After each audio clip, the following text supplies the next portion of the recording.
So, sabi ko sa'yo, kung wala ka pang orange basket, purple basket, at itong black basket natin. At syempre, si Cash G at ang ating My Business account, ay di-download mo na ang 5 yan at baka ikaw ay isa rin sa kanilang mapadyutang. Kasi mga ka-idol, sa Paymaya ay hindi pa ako na-aprobahan.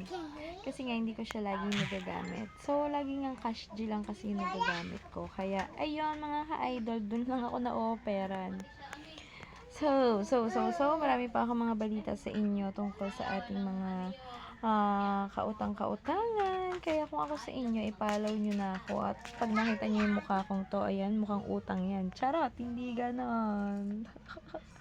May mga offer lang, pero kinagat natin yun. Ah! Yun naman ay pang, mga ka-idol, mga panggipitan natin yun. Shh, huwag kami ingay. Mga panggipitan. Charot! Hindi, joke lang. Kaya kung ako sa'yo, i-follow mo na ako para naman updated ka sa ating mga chika utangan. Ha? Follow mo ako. At baka naman, pwede ka naman bumili dyan sa aking yellow basket.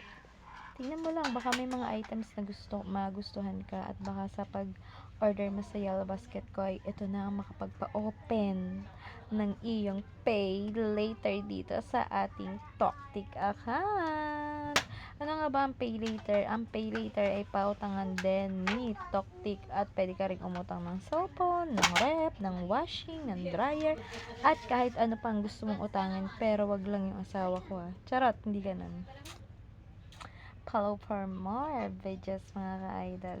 This is me, your ate Jen, sa utangan. Thank you for watching.